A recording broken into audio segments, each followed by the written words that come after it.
அவர் பேசுறாரு இந்த செயல் வீரர் கூட்டத்தில், எதன் மீதும் ஆசையற்றவன்னா புரியல எனக்கு. எப்படி ஒரு மனுஷனால எதன் மீதும் ஆசை இல்லாம இருக்க முடியும்? நான் எல்லாத்தையும் பார்த்துட்டேன், என்கிட்ட இல்லாத பணமா நான் எல்லாத்தையும் பார்த்துட்டேன், நான் ஊழல் செய்ய மாட்டேன். சரி, நீ எல்லாத்தையும் பார்த்துட்ட ஊழல் செய்ய மாட்டேன், உன் தொண்டர்கள்ட்ட உன் வேட்பாளர்கள்ட்ட அவன் எதையுமே உன் அளவுக்கு பார்க்கலையாப்பா, அவன் ஊழல் செய்வானா? புரியல எனக்கு. ஏங்க அந்த கட்சியினுடைய செயல் வீரர் கூட்டத்தில் செங்கோட்டையன் பேசுறாருங்க. 50 ஆண்டு கால அரசியல்வாதி, 9 முறை எம்எல்ஏ, பல முதலமைச்சரை பார்த்தவரு, அமைச்சரா இருந்தவரு, அடுத்த நிலையில் அதிமுகவில் அடுத்த எம்ஜிஆருக்கு அடுத்த நிலையில் இருந்தவர் ஒரு காலகட்டத்தில். அவர் பேசுறாருங்க இந்த கூட்டத்தில் போய் சேர்ந்துக்கிட்டு. விசில் அடிக்கும் போது வயசானவங்க காதுல விசில் அடிக்காதீங்க, எரிச்சலாயிருவாங்க. 50 ஆண்டு கால அரசியல் அனுபவம் யாரு காதுல விசில் அடிக்கிறதுன்னு சொல்றதுக்கு தானா? செங்கோட்டையன் இன்னைக்கு வரைக்கும் எதுக்கு அந்த கட்சியில சேர்ந்தாருன்னா அவருக்கும் தெரியல, சேர்த்துக்கிட்டவங்களுக்கும் தெரியல, பாக்குற நமக்கும் தெரியல. என்னத்தான் அங்க போய் அப்படி சாதிக்க போறாரு? அந்த தொண்டன் ஒரு தொட்ட கேக்குறாங்க, எதுக்கு கட்சி நிலைப்பாடு என்னங்க அப்படின்னு ஒரு பையன்ட்ட. அவன் சொல்றான், நான் என் தலைவரை கல்யாணம் பண்ணிக்கணுங்கிறான். இப்படி ஒரு கட்சி அரசியல் படுத்தப்படாத பிள்ளைகள், நம்ம பிள்ளைகள் தான் அவங்க. பார்க்கும்போது ரொம்ப ஆதங்கமா இருக்கு. நிறைய பேர் சொல்றாங்க, நீங்க ஏன் பேசுறீங்க, ஏன் விமர்சிக்கிறீங்க, புது பசங்கன்னு சொல்றாங்க. எங்களுக்கும் விமர்சிக்கணும்னா இல்ல, ஆனா சிக்கல் என்னன்னா இதெல்லாம் ஒரு விஷயமான்னு கேட்பவர்கள்ட்ட சொல்றேன். எங்க கரூர்ல கூட்டம் கூடுதுங்க, 41 பேர் கண்ணு முன்ன செத்து போயிட்டாங்க. நாம் தமிழர் கட்சியுடைய சாதாரண இந்த பகுதியுடைய பொறுப்பாளர் அந்த சிச்சுவேஷன், அந்த சூழ்நிலையை ஹேண்டில் பண்ணுவாங்க. அவனால முடியுங்க. அவனுக்கு தெரியுங்க எது அரசியல், எப்படி மக்கள் பக்கத்துல நிக்கணும், அவனுக்கு எப்படி ஆறுதல் சொல்லணும், அவனுக்கு அந்த நேரத்துல என்ன செய்யணும், அவன் பக்கத்துல நிக்கிறது தான் சரி. சாதாரண கிளை செயலாளருக்கு தெரியுங்க. ஒரு கட்சியோட தலைவன் ஓடி போயிட்டாங்க, 72 நாள் ஓடி போயிட்டாங்க. ஓடி போயிட்டு மறுபடியும் வெளியில வரும்போது குற்ற உணர்ச்சியே இல்லாம வந்து இதை பற்றி பேசாம, இது தாவேக்காவை தாண்டி ஏன் நாம பேச வேண்டியிருக்குன்னா இது ஒரு சமூக பிரச்சனை. ஏன் நீ மரத்துல ஏறவனை கண்டிக்கிற, ஏன் நீ டிரான்ஸ்ஃபார்மர்ல ஏறவனை கண்டிக்கிற, நீ ஏன் கையை கடிக்கிறவனை கண்டிக்கிறனா கண்டிக்கத்தான் வேணும். அப்படி சிறுக சிறுக அந்த ஒழுங்கினங்களை சகித்து தான் அந்த 41 பேர் செத்து போனா. இதனுடைய தொடர்ச்சி தான் அது. 41 பேர் ஒரு சமூகத்துல செத்து போறது ஒரு கட்சியோட பிரச்சனை இல்ல, அது அந்த சமூகத்தோட பிரச்சனை. அதை பத்தி பேசத்தான் செய்வார்கள். இவங்க கையில நாட்டை கொடுத்தா எப்படி இருக்கு யோசிச்சு பாருங்க. பாகுபலி படம் பாத்தீங்களா எல்லாரும்? பாகுபலி படம் நிறைய பேர் பார்த்திருப்பீங்க. அதுல பல்வாழ் தேகனும் பாகுபலியும் ஒன்னா சேர்ந்து காலக்கேயர்களுக்கு எதிராக போராடுவாங்க. போராடி சண்டை பண்ணி ஜெயிச்சு மகிழ்மதியை காப்பாத்துவாங்க. ஒருவேளை அந்த படத்துல இந்த பாகுபலியும் பல்வாழ் தேவனும் தோத்து போய் மகிழ்மதி வந்து காலக்கேயர்களால் கைப்பற்றப்பட்டிருந்தா நீங்க யோசிச்சு பாருங்க எப்படி இருந்திருக்கும். சர்வநாஸ்தி, நாடே சுடுகாடா போயிருக்கும். அப்படி இந்த நாடு சர்வநாஸ்தியாக போய்விடும். இந்த மாதிரி அரசியலற்ற கும்பலின் கைகள்லாம் இந்த நாடு கிடைச்சதுன்னா. அதுவும் இந்த திமுக கூட்டணி இருக்கு, அது மாதிரி ஒரு விளங்கால கூட்டணி எங்கேயுமே இருக்க முடியாது. அல்ல காங்கிரஸ்னு ஒரு கட்சி இருக்கு, எதுக்கு தமிழ்நாட்டில் அந்த கட்சி இன்று வரை இருக்கிறது என்று யாருக்குமே தெரியவில்லை. இது ஒரு விசித்திரமான கட்சி. என்னன்னா தேர்தல் வந்தா அந்த கட்சிக்குள்ள சிக்கல் வரும், இல்ல அந்த கட்சிக்குள்ள சிக்கல் வந்தா தேர்தல் வரும், கோஷ்டியா அடிச்சுக்குவாங்க. இப்ப தேர்தல் ஒரு பக்கம் விஜயோட கூட்டணி வைக்கணும்னு பேசிட்டு இருக்காங்க சம்பந்தமே இல்லாம. இன்னொரு பக்கம் மதுரையில காங்கிரஸ் எல்லாம் ஒரு கட்சியா ஒவ்வொரு தொகுதிக்கும் 3000-4000 ஓட்டு தான் இருக்கும். பூத் கமிட்டிக்கு அவங்களால ஆள் போட முடியாது. அவங்க வந்து நம்ம கிட்ட இடம் கேட்டு நெருக்கடி பண்ணிட்டு இருக்காங்க. இதை கட்சி தலைமை பரிசீலிக்கணும், அவங்களுக்கு கொடுக்க கூடாது அப்படின்னு பேசுது. திமுகவோடு கூட்டணி அந்த கட்சி. அண்ணன் திருமாவளவன் இருந்தார் அந்த கூட்டணியில, தெளிவான மனிதர். ஆனால் சமீப நாட்களாக அவர் பேசக்கூடிய கருத்துக்கள் எதுவும் உருப்படியான கருத்துக்களாக தெரியவில்லை. அவர் அடிக்கடி நம்மை பார்த்து நாம் போலி தமிழ் தேசியம் பேசுகிறோம் என்று சொல்கிறார். திமுக என்ன வேலையை சொல்கிறதோ, திமுக எந்த தவறு செய்தாலும் அந்த தவறுக்கு முட்டு கொடுக்கிற ஒரு பொறுப்பை அவர் ஏற்றுக்கொண்டிருக்கிறார். திமுக ஆட்சி நடக்கிறது, காவல்துறையில் விசிகாவினருக்கு விடுதலை சிறுத்தைகளுக்கு போராடுவதற்கு அனுமதி தர மறுக்கிறது காவல்துறை. கொடியேற்ற விடமாட்டேன் என்கிறார்கள். இவர்கள் போராட்டம் அறிவிக்கிறார்கள். யாரை எதிர்த்து போராடுகிறார்கள்? காவல்துறை எதிர்த்து போராடுகிறார்கள். இது என்னடா கேலி கூத்து? காவல்துறை யாரு கட்டுப்பாட்டுலடா இருக்கு? முதலமைச்சர் கட்டுப்பாட்டுல தானே இருக்கு, அரசின் கட்டுப்பாட்டுல தானே இருக்கு. அரசை எதிர்த்து போராட வேண்டியது தானே. ஏங்க நான் ஒரு அருவா வச்சு ஒருத்தனை வெட்டிட்டேங்க, என்ன இடம் பிடிச்சி ஜெயில போடணும், எனக்கு எதிராக பேசணும், அருவாவுக்கு எதிராக பேசணும். அப்படி எனக்கு புரியவே இல்லையே. தனக்கு இழைக்கப்படுகிற கொடுமையை கூட வாய் திறந்து சொல்ல முடியாத அவல நிலையிலே தான் திமுகவிலே இருக்கக்கூடிய கூட்டணி கட்சிகள் இருக்கிறது. சர்வதேசம் பேசிய கம்யூனிஸ்டுகள், தமிழகத்திலே எதிர்கட்சியாக இருந்த கம்யூனிஸ்டுகள். அதாவது கம்யூனிஸ்டுகள்ட்ட எனக்கு என்ன பிடிக்கும்னா அந்த நெஞ்சுரம், அந்த கொள்கை உறுதி. கம்யூனிஸ்ட் அளவிற்கு இந்தியாவில் தோற்றவன் எவனுமே இல்லை. 100 ஆண்டு காலமாக தோற்றுக் கொண்டிருக்கிறார்கள், ஆனாலும் உறுதியோடு இருக்கிறார்கள். வெல்பவன் உறுதியோடு இருப்பது அதிசயம் அல்ல, தோற்பவன் உறுதியோடு இருப்பது மிகப்பெரிய வேலை, மிகப்பெரிய விடை. அந்த கம்யூனிஸ்ட் கட்சிகளை காலம் முழுவதும் உலகம் முழுவதும் இருக்கக்கூடிய பாட்டாளி வர்க்கத்துடைய ஒற்றுமையை பேசக்கூடியவர்கள். நான் என்னளவிலே சொல்வேன், இறுதி வரை இந்த உலகத்திற்கு ஒளி வீசக்கூடிய தத்துவம் என்றால் அது கம்யூனிசம் தான், அது மார்க்சிசம் தான், அது சோசலிசம் தான். அது சொல்வது எனக்கு எந்த மாற்று கருத்தும் இல்லை. இந்த மக்கள் சமூகத்திற்கு ஒரு தத்துவத்தாலே விடியலை கொடுக்க முடியும் என்றால் அது கம்யூனிசத்தால் முடியும். நான் உறுதியாக நம்புகிறவன். உலக ஒற்றுமை உலக பாட்டாளி வர்க்கத்துடைய ஒற்றுமை பேசுகிற கம்யூனிஸ்டுகள் இந்தியா என்று வருகிற போது மாநில கட்சியாகத்தான் நடந்து கொள்கிறார்கள். மேற்கு வங்கத்திலே அணு உலையை வைத்தால் கம்யூனிஸ்டுகள் எதிர்க்கிறார்கள். கேரளாவிலே அணு உலையை வைத்தால் மார்க்சிஸ்டுகள் எதிர்க்கிறார்கள், கம்யூனிஸ்டுகள் எதிர்க்கிறார்கள். ஆனால் தமிழ்நாட்டுக்குள்ளே மட்டும் வைத்தால் இங்கே இருக்கிற கம்யூனிஸ்டுகள் ஆதரிக்கிறார்கள். எனக்கு புரியலையே, ஏன் கேரளாவில் வைக்க கூடாது? அந்த நிலம் வீணா போயிடும், மாசடைஞ்சு போயிடும். அதனால் வரக்கூடிய ஆபத்தை ஒருபோதும் நம்மால் தாங்கிக் கொள்ள முடியாது, அப்படி தெரியும். அதனாலே அங்கே இருக்கிற கம்யூனிஸ்டுகள் எதிர்க்கிறார்கள். மேற்கு வங்கத்திலே இதே நிலை. ஏன் அங்கே வைக்கக்கூடிய அந்த அணு உலையை எதிர்த்தார்கள்? அதே காரணம், மண் கெட்டு போகும், மக்கள் வாழ்க்கை கெட்டு போகும், பேரழிவை ஏற்படுத்துவதற்கான அத்தனை சாத்தியங்களும் உண்டு. அதனாலே எதிர்த்தார்கள். தமிழ்நாட்டில் வைக்கிற போது ஏன் நீங்கள் எதிர்க்கவில்லை? ஆக தேசிய கட்சி, சர்வதேச கட்சி எல்லாம் மாநிலம் என்று வருகிற போது அந்தந்த மாநில நலங்களைத்தான் முன்னிறுத்துகிறது. அந்த கம்யூனிஸ்டுகள் திமுகவிடம் சீட்டுகளுக்காக சமரசம் செய்து கொண்டு ஒரு அற்புதமான தத்துவத்தை அறிவாளத்தின் வாசலிலே வைத்திருக்கிறார்கள். சிந்தித்து பாருங்கள். இன்னொரு புறம் அதிமுகவினுடைய கூட்டணி. அதிமுகவுடைய கூட்டணி எப்பொழுதுமே அபாரமானது. 2 பேர் இருந்தாங்க முன்னாடி. சிக்கல், பெரிய சிக்கல், ஓபிஎஸ்க்கும் இபிஎஸ்க்கும். ஒருவர் முதல்வர், ஒருவர் துணை முதல்வர். அப்படியாக சில காலம் அவர்கள் பயணித்தார்கள். ஒருவர் எப்பொழுதுமே விருந்து சாப்பிட்டது போன்று சிரித்துக் கொண்டே இருப்பார், பழனிசாமி. ஒருத்தர் எப்பொழுதும் மருந்து சாப்பிட்டது போன்று கடகடவென்று இருப்பார், அவர் பன்னீர்செல்வம். பொருந்தா காதல்னு கேள்விப்பட்டிருப்போம். பொருந்தா அரசியல் என்பது இவர்கள் 2 பேருக்குள் இருந்ததுதான். ஒரு வழியாக எப்படியோ அங்கே அடித்து இங்கே அடித்து ஓபிஎஸ்ஐ ஓட்டி விட்டார்கள் வெளியிலே. அவர் போனவர் என்ன செய்வது என்று தெரியாமல் அங்கிட்டும் இங்கிட்டும் புலம்பிக் கொண்டிருந்தார். தர்ம யுத்தம் தொடங்கினார், என்னென்னமோ செய்தார், ஒன்றுமாகவில்லை. டிடிவி தினகரன் அதிமுகவை கைப்பற்றுவதுதான் எங்களுடைய வாழ்நாள் லட்சியம் என்று கட்சி கண்டவர் அமமுகவை தொடங்கினார். நான் என்ன மானங்கட்டவனான்னு கேட்டாரு அதிமுகவோடு கூட்டணி வைப்பதற்கு. இப்போது அவர்களோடே போய் கூட்டணி வைத்திருக்கிறார். பிஜேபி என்ற ஒரு கட்சி இருக்கிறது. தமிழ்நாட்டிலே பிஜேபியை காலுன்ற செய்ததிலே அதிமுகவிற்கும் திமுகவிற்கும் மிக முக்கியமான பங்குண்டு. ஹெச் ராஜா என்ற ஒரு இருக்கிறார், உங்களுக்கு தெரியுமா? செத்து போய்விட்டால் தூக்கி புதைப்பதற்கு 4 பேர் வேண்டுமே என்ற ஒரே காரணத்திற்காக உயிர் வாழ்ந்து கொண்டிருப்பவர் அவர். அப்படிப்பட்ட ஒரு மனிதர். அந்த மனிதரை தமிழகத்தின் சட்டமன்றத்திற்குள்ளே நுழைய வைத்தது, இந்துத்துவ அரசியலுக்கு அடிபோட்டு கொடுத்தது இதே கலைஞர் கருணாநிதி அவர்கள் தான். இவர்கள் இந்துத்துவத்தை எதிர்க்கிறோம், இந்துத்துவத்தை எதிர்க்கிறோம் என்று சொல்வார்களே இந்த திமுகவினர், இன்றளவும் அவர்கள் அரசியலிலே கடைபிடிக்கிற மிகப்பெரிய பொய், மிகப்பெரிய சூது, மிகப்பெரிய என்ன சொல்றது கேடு, கொடுமை என்னன்னா இவர்கள்தான் இந்துத்துவத்தை எதிர்க்கிறார்கள். மோடியினுடைய ஆட்சி, இந்துத்துவ ஆட்சி உள்ளே வந்துரும், பாஜக உள்ளே வந்துரும் என்று சொல்லி தமிழகத்திலே ஜனநாயக ரீதியாக சுதந்திரமாக சிந்தித்து வாக்களிக்கக்கூடிய வாக்காளர்களை குழப்பி பயத்துக்கு ஆட்படுத்தி தங்கள் கூட்டணிக்கு வாக்குகளை வாங்கிக் கொள்கிறார்கள். ஆனால் வரலாற்றை நீங்கள் எடுத்து பார்த்தால் இந்த பாஜகவை, இந்த இந்துத்துவத்தை, இந்த சங் பரிவார் அமைப்புகளை, இந்த காலி கும்பலை தமிழ்நாட்டில் மட்டுமல்ல ஒட்டுமொத்த இந்தியாவிலே நிலைநிறுத்தியது, அவர்களுக்கு அதிகாரத்தை வழங்கியது, அவர்கள் வளர்வதற்கான வாய்ப்புகளை வழங்கியது இதே திமுக. 1998 தேர்தலிலே அம்மையார் ஜெயலலிதா அவர்கள் வாஜ்பாயோடு கூட்டணி வைக்கிறார், பாஜகவோடு கூட்டணி வைக்கிறார். எப்படி கூட்டணி வைக்கலாம்? பாரதிய ஜனதா கட்சி ஒரு இந்துத்துவ அமைப்பு, இந்து தீவிரவாதிகள் அவர்கள். இந்த நாட்டை வர்ணாசிர தர்மத்தின் கீழே ஆள நினைப்பவர்கள், நாட்டிலே பாகுபாட்டை, ஏற்றத்தாழ்வுகளை ஏற்படுத்துகிறவர்கள், ஜனநாயகத்திற்கு எதிரானவர்கள். அவர்களிடத்திலே எப்படி ஜெயலலிதா அவர்கள் கூட்டணிக்கு போகலாம் என்று சொல்லி அந்த கூட்டணியை எதிர்த்தவர் கலைஞர் கருணாநிதி. திமுக 11 மாதங்கள் பாஜகவினுடைய ஆட்சி மத்தியிலே நடக்கிறது. 1998 தேர்தலுக்கு பிறகு 11 மாதங்கள் கழித்து அம்மையார் ஜெயலலிதாவிற்கும் வாஜ்பாய் அவர்களுக்கும் கருத்து வேறுபாடு ஏற்படுகிறது. அந்த கருத்து வேறுபாட்டினாலே தான் கொடுத்து வந்த ஆதரவை அம்மையார் ஜெயலலிதா அவர்கள் வாபஸ் வாங்குகிறார்கள்.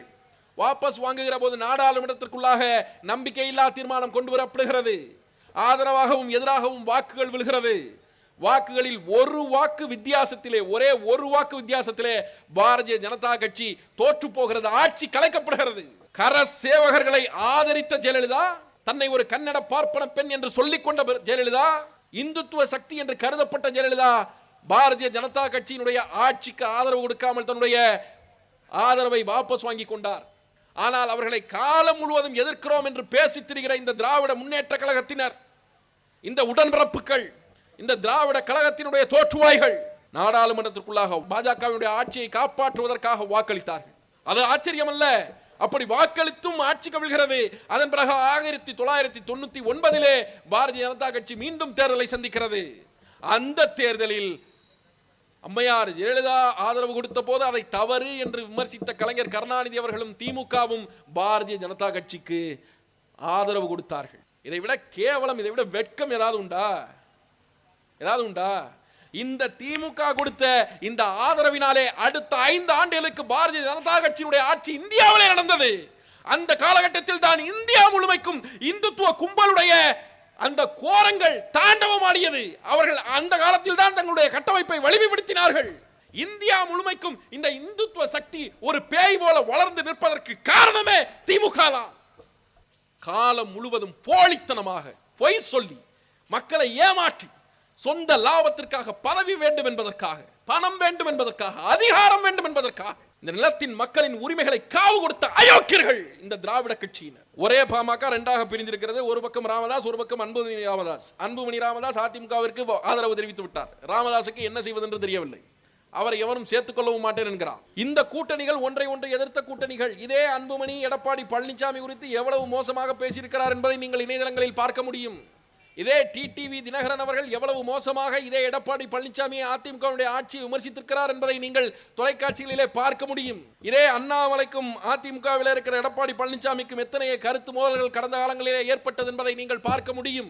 ஆக கூட்டணி என்கிற அடிப்படையிலே மதிப்பிற்குரியவர்களே, இவர்கள் மக்களை ஏமாற்றுவதற்காக அணிதிரண்டு நிற்கிறார். இதற்கு இடையே புதியதாக ஒருவர் வந்திருக்கிறார்.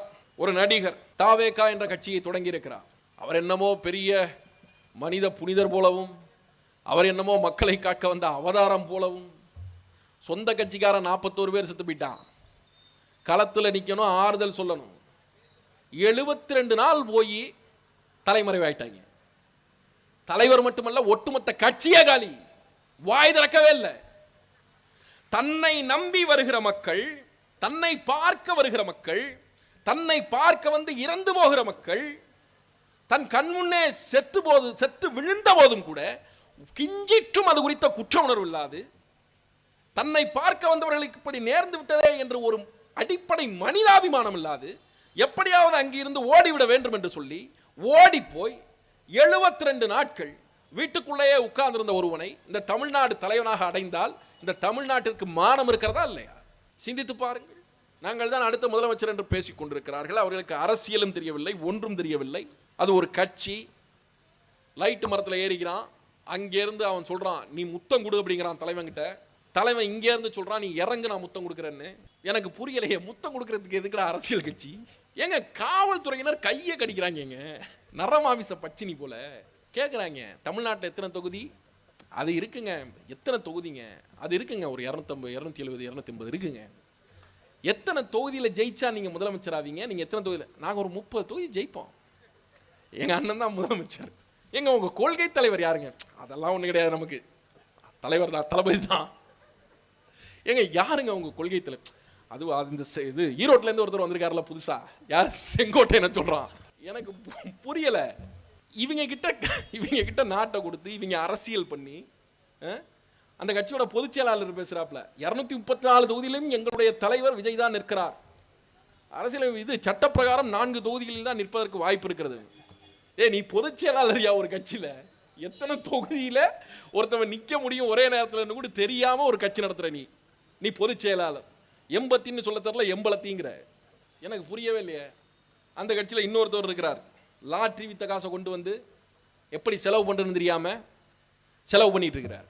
நீங்க சிந்திச்சு பாருங்களேன், இந்த மாதிரியான ஒரு கூட்டத்தின் கையில ஒரு நாடு சிக்குதுன்னா என்ன ஆகும்னு யோசிச்சு பாருங்க.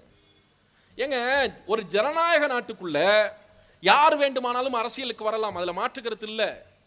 புதிய கட்சிகள் உதயமாகலாம், அதிலும் மாற்று கருத்து இல்ல. ஏன்னா அது ஜனநாயகத்துக்கு ரொம்ப நல்லது. புதிய கட்சிகள் வரும்போது புதிய அரசியல் கருத்துக்கள் வரும், கள நடவடிக்கைகள் வரும், மக்களிடத்தில் இன்னும் அணுக்கமாக போவதற்கு, மக்கள் குறித்து இன்னும் அதிகமாக சிந்தித்து மக்கள் சமூகத்திற்கு பணியாற்றுவதற்கு கட்சிகள் போட்டியின் காரணமாக யோசிக்கும். இதெல்லாம் ரொம்ப நல்ல விஷயம். யார் கட்சி தொடங்கினாலும் வரவேற்கிறோம். ஆனால் அரசியலற்ற அரசியலை அணுகிறது இருக்குல்ல, அது மிகப்பெரிய மோசமான மகா மட்டமான ஒரு காரியம். சினிமாவில் பஞ்ச் டயலாக் பேசிக்கிட்டு நடிக்கிற மாதிரி இல்லை அரசியல். ஆக வாக்களிக்கக்கூடிய மக்கள் தான் சிந்தித்து வாக்களிக்கணும். யாருக்கு வாக்கு செலுத்துறது, ஏன் வாக்கு செலுத்தணும், பல பேர் நினைக்கிறாங்க விஜய் வந்த பிறகு நாம் தமிழர் கட்சியினுடைய வாக்கு சதவீதம் குறைய போகிறது, அதனாலே விஜயை திட்டிக் கொண்டிருக்கிறார்கள். ஒன்றும் குறையாது. இன்னும் சொல்லணும்னா விஜய் வந்த பிறகு எங்கள் மீதான நம்பிக்கை மக்களுக்கு இன்னும் அதிகமாக இருக்கிறது. அவன் கண்ணு முன்ன பார்க்கிறான், இவனும் ஒரு அரசியல் கட்சி, இவனும் ஒரு அரசியல் கட்சி, இவன் என்ன பண்றான், இவன் என்ன பண்றான், இவனுடைய கொள்கைகள் எப்படி இருக்கு, இவனுடைய திட்டங்கள் எப்படி இருக்குது, இவனுடைய பேச்சு எப்படி இருக்குது, இவன் எதை பேசுறான் அப்படின்னு பார்க்கறான். அவன் கொள்கை எப்படி இருக்கு, திட்டம் எப்படி இருக்குது, அவன் என்ன பண்றான், ஏது பண்றான், எல்லாத்தையும் மக்கள் பார்க்கிறார்கள், எல்லாவற்றையும் பார்க்கிறார்கள். நாம் தமிழர் கட்சியின் மீதான நம்பிக்கை நாளுக்கு நாள் அதிகரித்து வருகிறது. மதிப்பிற்குரியவர்களை நீங்கள் சிந்தித்து பார்க்க வேண்டும். எங்களுக்கு முன்பாக இங்கே கட்சி தொடங்கிய அண்ணன் திருமாவளவனாக இருக்கட்டும், ஐயா ராமதாஸாக இருக்கட்டும், ஐயா கிருஷ்ணசாமியாக இருக்கட்டும், யாராக வேண்டுமானாலும் இருக்கட்டும், இவர்களை எதிர்த்துத்தான் அரசியலுக்கு வந்தார்கள். திராவிட கட்சிகளுடைய அந்த ஆட்டத்தை ஒழிக்க வேண்டும் என்றுதான் இவர்கள் அரசியல் கட்சி தொடங்கினார்கள். ஆனால் தொடங்கியவர்கள் வேறு வழியின்றி வாய்ப்பின்றி அதே கட்சிகளிடம் 2 சீட்டுக்கு 3 சீட்டுக்கு மண்டியிட்டார்கள். நாம் தமிழர் கட்சி அதை செய்ய விரும்பல. நான் திமுகவை நம்பி சீட்டு கொடுப்பான், அதிமுகவை நம்பி சீட்டு கொடுப்பான் இல்ல, நாங்கள் எங்கள் மக்களை நம்பி இருக்கிறோம். வெற்றி தள்ளி போகுதா பிரச்சனை இல்ல. இன்னும் எத்தனை ஆண்டு காலத்திற்கு எங்களை புடம் போட்டு பார்ப்பீர்கள்? இன்னும் எத்தனை ஆண்டு காலத்திற்கு நாங்கள் எங்களை நிரூபிப்பதற்கு தீக்குளித்துக் கொண்டே இருக்க வேண்டும்? எத்தனை ஆண்டு காலத்திற்கு? இந்த நாடு சுடுகாடான பிறகு எங்களிடத்திலே கொடுக்க போகிறீர்களா? எங்களுக்கு வாக்கு செலுத்துவதில் உங்களுக்கு என்ன சிக்கல், என்ன பிரச்சனை? அற்ப காசு 2000, அற்ப காசு 4000, அற்ப காசுக்காக உங்களுடைய எதிர்கால சந்ததியினுடைய வாழ்க்கையை அடமானம் வைக்கிறீர்கள், எதிர்கால தலைமுறைகளை நாசப்படுத்துகிறீர்கள். மதிப்பிற்குரியவர்களே, நீங்கள் சிந்திக்க வேண்டும். இத்தனை ஆண்டு காலம் ஓட்டு போட்டாகிவிட்டது. திமுகவும் அதிமுகவிற்கும் என்ன மாறியது? கண்ணீர் கடந்தோம் இல்லை, துன்பம் கடந்தோம் இல்லை, துயரம் கடந்தோம் இல்லை, நல்வாழ்க்கை தொட்டோம் இல்லை, எது ஒன்றும் இங்கே மாறவில்லை. நாம் தான் மாற்ற வேண்டும். இந்த திராவிடத்தால் மாற்ற முடியுமா? முடியாது. ஏன்? திமுகவும் அதிமுகவும் காமராசர் சொன்னது போல ஒரே குட்டையில் ஊறிய மட்டைகள். அவர்களால் ஒரு புதிய ஆட்சி மாற்றத்தை, ஒரு அமைப்பு மாற்றத்தை, மக்களுக்கான திட்டங்களை கொண்டு வந்து கொடுத்து விட முடியுமா என்றால் ஒருபோதும் முடியாது. இங்கே கட்சி மாற்றம், ஆட்சி மாற்றம் தாண்டி மதிப்பிற்குரியவர்களே சித்தாந்த மாற்றம் தேவைப்படுகிறது.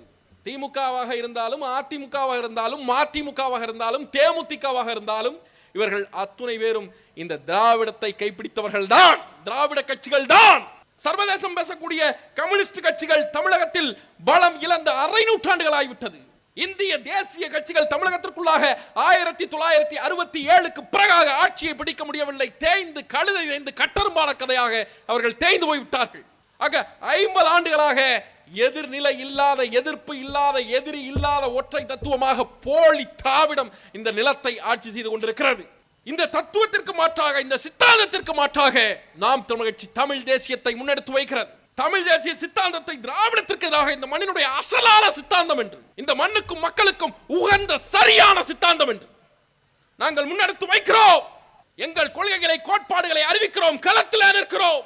மக்கள் சிந்திக்க வேண்டும். ராஜராஜ சோழனுடைய காலத்தில், அவனுடைய அன்பு மகனுடைய காலத்தில் பக்கத்தில் இருக்கிற தஞ்சாவூர் தான் 16 நாடுகளுக்கு தலைநகரம். அது ஒரு மாநிலத்திற்கு அல்ல, ஒரு மாவட்டத்திற்கு அல்ல, இந்தியா போன்ற 16 நாடுகளுக்கு தலைநகரம் தஞ்சாவூர். அங்கே இருந்துதான் ஆளப்பட்டது. அப்படி உலகத்தை கட்டியாண்ட ஒரு பேரினத்தின் பிள்ளைகள் அடுத்தவன் காப்பாற்றுவான் என்று எத்தனை ஆண்டு காலத்திற்கு ஏங்கி நிற்பது, எத்தனை ஆண்டு காலத்திற்கு ஏங்கி நிற்பது என்ற முடிவிற்கு வந்தோம். இவர்களை நம்பி பிரயோஜனம் இல்லை. கட்சி தொடங்குவோம் என்று முடிவு செய்தோம், தொடங்கினோம். எங்களுக்கு தெரியும், வழக்குகள் போடுவார்கள், அடக்குமுறையை ஏவுவார்கள், அவதூறு பரப்புவார்கள், வாழ்க்கையை சிதைப்பார்கள், சிறைச்சாலைகளுக்குள்ளாக எங்களுடைய காலத்தை கழிக்க வேண்டி வரும். அனைத்தும் தெரியும். எதிரி துப்பாக்கியோடு இருக்கிறான், பீரங்கியோடு இருக்கிறான், வெறும் வாளோடு போனால் நம்மை சுற்று கொன்று விடுவான்.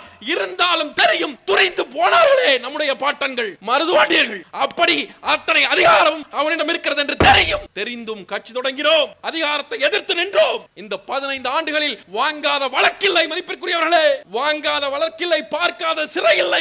எங்கள் ஒருங்கிணைப்பாளர் அனைத்தையும் பார்த்தார். எங்கள் கட்சியினுடைய உறவுகள் மேலே மாற்றி மாற்றி போய் வழக்குகள், தேசிய பாதுகாப்பு சட்டம், எவன் ஒருவனும் பணம் தரல, கைகாச போட்டு செலவு பண்ணோம். இந்த இனத்திற்கு எப்படியாவது ஒரு மாற்று அரசியலை கொடுத்து விட வேண்டும் என்று 15 ஆண்டு காலம் உருண்டோடி விட்டது. களத்திலே நிற்கிறோம். இன்னும் சத்தியத்தின் பிள்ளையாக, சுத்த வார்ப்பாக, புடம்போட்ட தங்கமாக இந்த பிள்ளைகள் உங்கள் முன்னாலே நிற்கிறோம். எந்த ஊழல் கரையும் படிந்ததில்லை, எந்த ஏமாற்றும் நாங்கள் செய்ததில்லை. சொன்ன வார்த்தையில் மக்களுக்கு கொடுத்த வாக்கில் ஒரு அடி பிறண்டு நின்றதில்லை.